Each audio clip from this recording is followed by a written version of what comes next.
It was probably a really, really good time. I was able to go there and make presentations directly to the Pope in regards to the residential school, and then the same year I was made an ambassador to the United Nations, and I represented the Grand Council at the UN in Geneva, I think for about 6 or 7 years straight, and helped draft the Declaration on Indigenous Rights. And there was a lot of good times in the treaty process, Treaty Day, and there was a lot of good times. Yeah. But I think some of the hardest things too were, it's all right fighting against a non-native person, but then when you find out your own people really don't understand what's going on, because they never understood, some of our people didn't understand the history in regard to why I was even fighting the red man issue, and to get there was some backlash at the beginning from our own people, but then at the end of the red man issue, I had the support of our communities, and it was good because I took the vice principal. We were on the radio, the vice principal of that school, and he said, "It's just you that's fighting this, isn't it?" And I said, "No." And he said, "Well, it sounds like just you, nobody else is supporting you." And I said, "Well, I have a petition here, and there's 250 names on it." And he said, "Well, the chiefs don't support you." Yeah, I said, "Well," I said, "if you can read, there's Chief James Sark here, and there's Chief Jack Sark here." And I said, "As the vice principal, you should know that. You should do your homework." So, like they thought they could get me in there, but I knew how they thought, and I knew that when you're tackling governments or institutions, what to do is try to divide and conquer people. And when you know that, you know how to work around it. And we had that guy. I had him on radio for half an hour, and he didn't know what to do. Like he said that. Is it archaeologically true that the Mi'kmaq used the red ochre? And so I asked him, "Are you a qualified archaeologist?" And he said, "No." So I said, what are you talking about then?" He couldn't answer. He had no answer because he wasn't a qualified archaeologist. But the thing is, like, our people have to be almost 100% smarter than other people when we're fighting an issue. And we're always proving ourselves, like, the non-native institutions and the institutional racism would rather have a middle-class white person represent the Mi'kmaq people. In courts are the same way. You could have a native person with a PhD, and the courts don't want to hear them. They want to hear a middle-class historian or whatever that's non-native. But we're breaking down those barriers because I've been doing a lot of expert witnesses in court, on different court cases. And we had some court cases here on fishing. I think I represented somewhere around 17 people. In one day, I think there was 10 that I represented. I came here one day, and this guy, I was in somebody's house, and he said, "I have to go to court," and the judge said he wants you to represent me. And I said, "What time is the trial?" He said, 10 o'clock. I said, "Jesus, 9 o'clock now." So I said, "Let's go." And I had rubber boots on because I was going fishing. And after the trial, the judge said, "John," he said, "I like your moccasins." And I said, "Your Honor, I didn't know what kind of shit the Crown was going to put me through." What was his response? He had to laugh.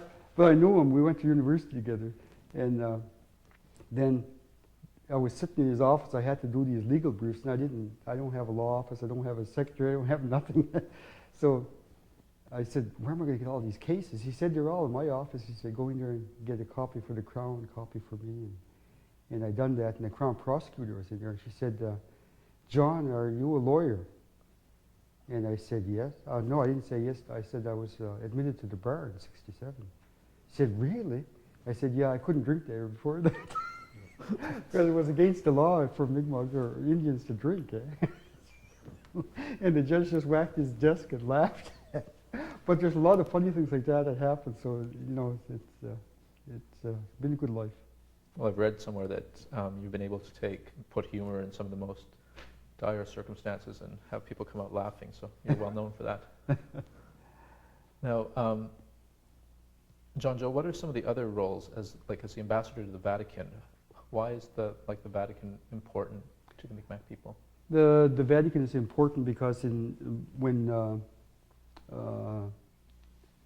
the missionary Jesse Fletcher baptized the first Mi'kmaq person was the Grand Chief, member two, and there he wanted these certain things before he would get baptized, and so there was a concordat that was signed or agreed to, and that concordat's in Rome with a wampum belt with hieroglyphics on it, and it shows our relationship to protect the Roman Catholic Church.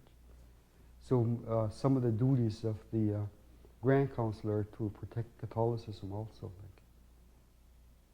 Okay. John Joe, you've done a lot of things. One of them, you worked with the Confederation Center Art Gallery. What was your role there?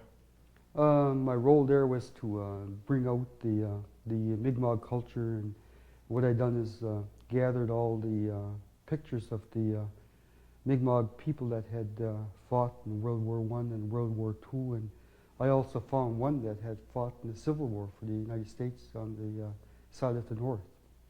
And we also put a sweat lodge there and did presentations and attacked Anne of Green Gables. Well, what did you attack Anne of Green Gables for? Well, in the show they had they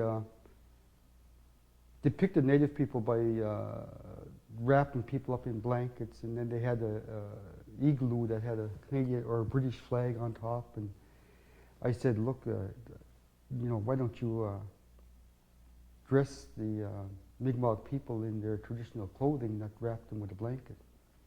And they said, well, what's wrong with the blanket? And I said, well, the blankets to us were blankets of death, because that's what they gave us, that they wrapped around people that had smallpox, and that's how they spread the smallpox to the Mi'kmaq people. And I said, you're insulting the Innu by having a British flag. They don't believe that the British are their parents or their country, or this is their country. And there was a big opposition to that, but they took the whole scene out anyway at the end.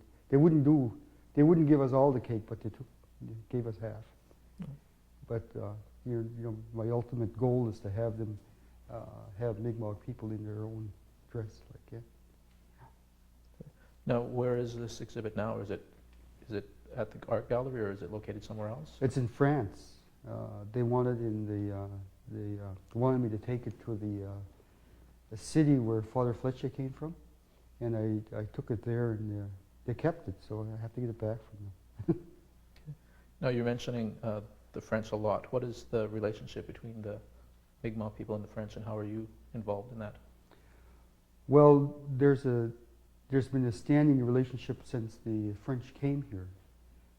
First, when they came to St. Croix Island in New Brunswick, the Passamaquoddy had taken care of them, but they went there in the wintertime, and they almost all froze to death. So when they left there, they went to the southern part of Nova Scotia, and the Mi'kmaq people had taught them how to survive.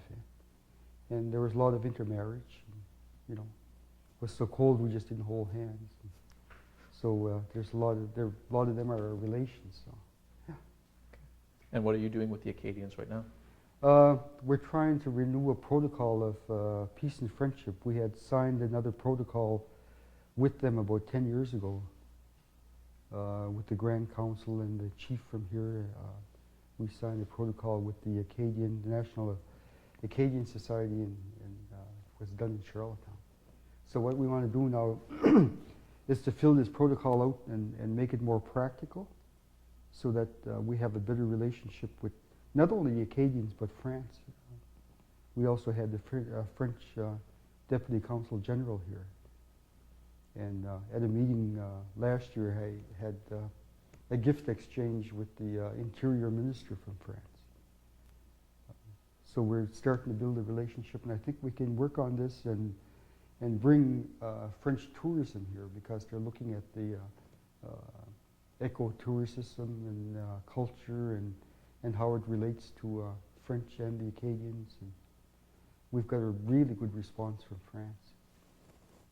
That's great.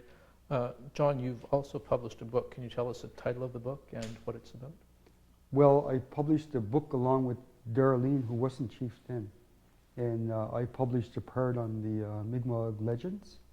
And I think it's called the Mi'kmaq Legends PEI. Yeah.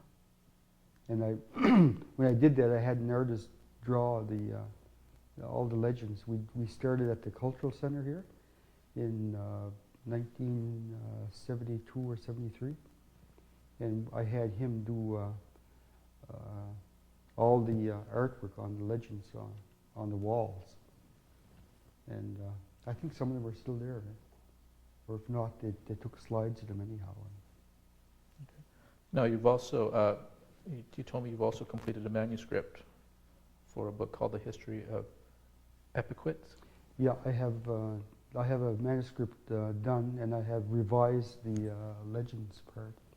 But I put more history in this book. But I don't work. They've been unemployed since 1994, so I don't really have 2 quarters to rub together. I get by my wits, but you know, people usually get me to do a presentation, and they usually pay me for it. And, that's how I pay a lot of my bills. So. Okay. But like I said, if I had a staff, I'd be dangerous. Okay.